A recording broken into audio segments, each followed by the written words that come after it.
देखिए बच्चों, मैथ की ऑनलाइन क्लास में आपका स्वागत है। कक्षा 10 की क्लास में आप पढ़ रहे थे त्रिभुज, और हमने बताया सही इस चैप्टर में कितनी प्रमेय है? 9 प्रमेय है, जिसमें 3 प्रमेय मोस्ट इम्पोर्टेंट हैं, पहली, तीसरी और कल जो बताई गई थी 8वीं, यानी 6.1, 6.3 और 6.8। आज आपको लास्ट प्रमेय बताई जाएगी, पाइथागोरस प्रमेय का विलोम।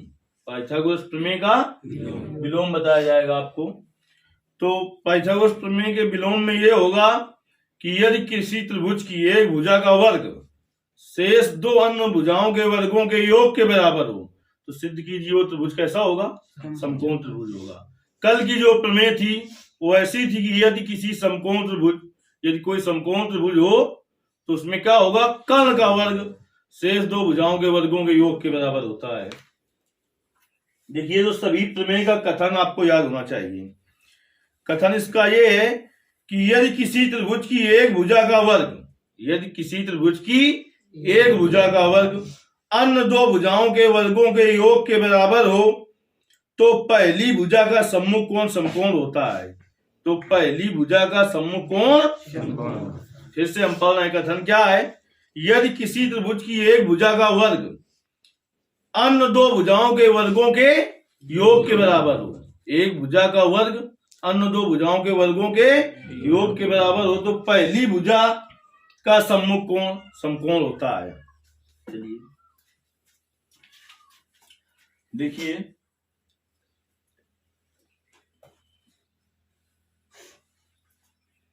यहां पर ABC क्या है?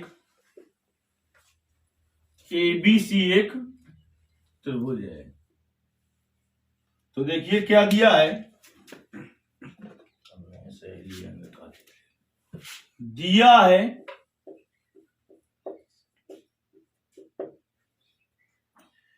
कि कहता है किसी त्रिभुज में एक भुजा का वर्ग, तो यानी किसका वर्ग?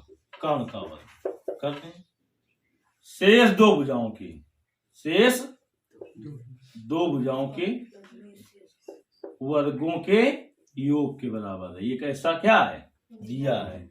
सिद्ध करना है, सिद्ध करना है कि जो पहली भुजा यानी ये ऐसी भुजा जो है इसके सामने का कोण समकोण है, यानी कोण B बराबर 90 अंश, या त्रिभुज ABC एक समकोण त्रिभुज है। ये सिद्ध कर रहे हैं, समकोण त्रिभुज है, ये सिद्ध करते हैं। देखिए, इसके लिए हमें एक रचना करनी पड़ेगी। क्या करना पड़ेगा? रचना करनी पड़ेगी। देखिए,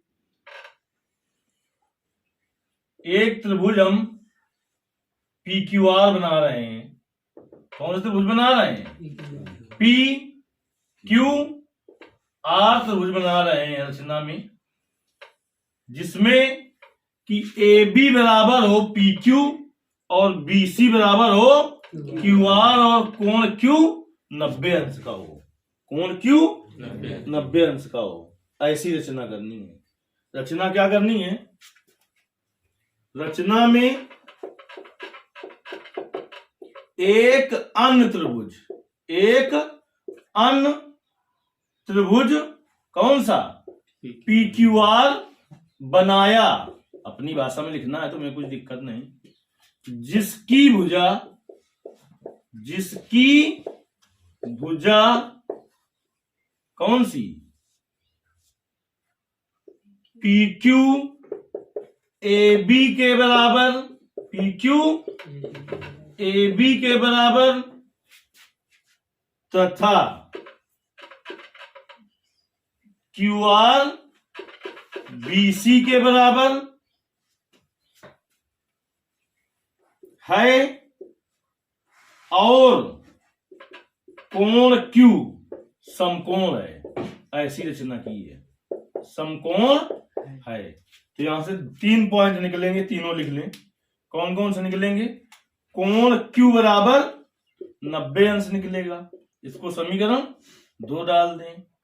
AB बराबर PQ निकला, इसको समीकरण 3 डाल दें। फिर BC बराबर QR निकला। लिखो, दिखा रहे हो, नीले मार्कर चलिए, हल्का हल्का दिखा दे। BC बराबर QR, AB बराबर क्या है? PQ है। समीकरण नंबर 4। अब हम आए हल में। तो हल में आए तो चूंकि कोण Q कैसा है, कोण Q बराबर कितना है?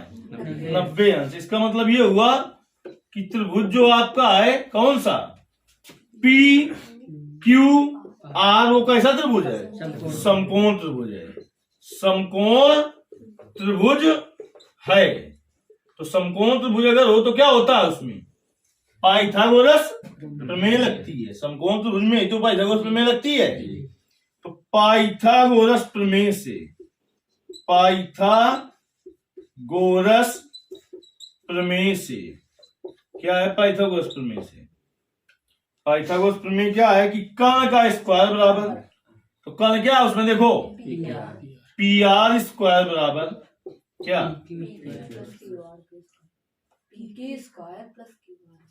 दोनों में अंतर है।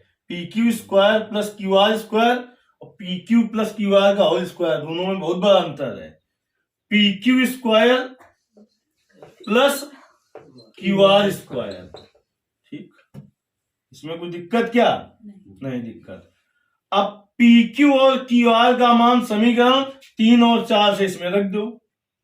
PQ और QR का मान समीकरण 3 और समीकरण 4 से रखने पर, समीकरण 3 और समीकरण 4 से रखने पर, तो देखिए PR स्क्वायर बराबर बेटा क्या बन जाएगा? PR स्क्वायर बराबर PQ का मान कितना है? PQ का मान AB, AB square plus QR का मान कितना है बेटा? BC square. इसको डाल दिया समीकरण नंबर 5। अब समीकरण 1 और 5 की तुलना करिए, कौन पक्ष बराबर है? देखिए समीकरण 1 और 5 की तुलना करिए, इधर वाला पक्ष बराबर नहीं है क्या? तो किधर वाला पक्ष बराबर हो जाएगा? बायां पक्ष बराबर हो जाएगा, क्योंकि दाएं पक्ष बराबर है। समीकरण किससे? 1 और समीकरण किससे? 5 से। क्या हो जाएगा बेटा? AC स्क्वायर बराबर PR स्क्वायर। AC बराबर क्या आ जाएगा? यहां से दोनों पक्षों को वर्गमूल ले लो, AC बराबर आ जाएगा PR। समीकरण नंबर 6, समीकरण नंबर 6। अब हम ले रहे हैं बेटा त्रिभुज ABC तथा त्रिभुज PQR में। देखिए AC बराबर PR कहां से? समीकरण 6 से। और AB बराबर PQ, देखिए रचना की थी AB बराबर PQ किस समीकरण से?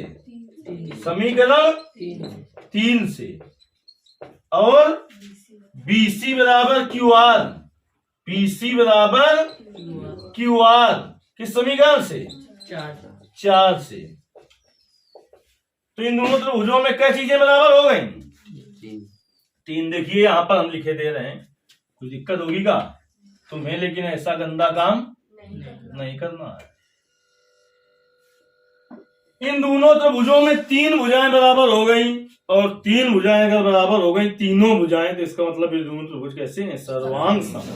कैसे त्रिभुज हैं? तो त्रिभुज ABC सर्वांग सम, समरूप नहीं, कैसा? सर्वांग सम त्रिभुज PQR किस सर्वांग समता से? वो भी लिख दें, यस यस यस सर्वांग समता से, सर्वांग समता से लिख दें। तो ये सर्वांग सम हुआ, तो इसका मतलब ये हुआ सर्वांग सम किसे कहते हैं? हमने पहले बताया था कि ऐसी आकृतियां जिनके सभी अंग बराबर हों वो क्या कहलाती हैं? तो इनके तीनों भुजाएं तो बराबर ही थी, इनके तीनों संगत कोण भी बराबर होंगे, लेकिन हमें चाहिए तो क्या क्या चाहिए? कोण भी चाहिए, कोण भी चाहिए। तो देखिए यहां से 90 अंश नहीं आए, यहां से क्या आया कि कोण बी बराबर कोण क्यू होगा। यहां पर लिखेंगे चूंकि हम जानते हैं कि सर्वांग समत्रिभुजों के संगत कोण बराबर होते हैं, तो कोण बी बराबर कोण क्यू। अब कोण क्यू का मान समीकरण 2 से रखने पर, जो समीकरण सब लिखे हैं हर समीकरण का उपयोग है, ऐसे नहीं लिख दिया है। यहां से कोण बी बराबर कोण क्यू आया है ना कि कोण बी बराबर 90 अंश आया है। कोण क्यू का मान उठा के रखेंगे यहां से हम समीकरण किससे? 2 से कोण क्यू का मान रखने पर, कोण क्यू का मान रख दीजिए, तो बी बराबर कोण क्यू का मान कितना है? आ गया कोण बी बराबर 90 अंश। और हमें क्या सिद्ध करना था? कोण बी बराबर 90 अंश। जब 90 अंश आ गया तो अपने आप त्रिभुज एबीसी समकोण त्रिभुज होगा, क्योंकि समकोण त्रिभुज किसे कहते हैं? ऐसा त्रिभुज जिसका एक कोण 90 अंश का हो वो समकोण त्रिभुज कहलाता है। तो अतः क्या होगा? त्रिभुज ए बी सी समकोण त्रिभुज है, समकोण त्रिभुज है क्योंकि इसका कोण भी समकोण है।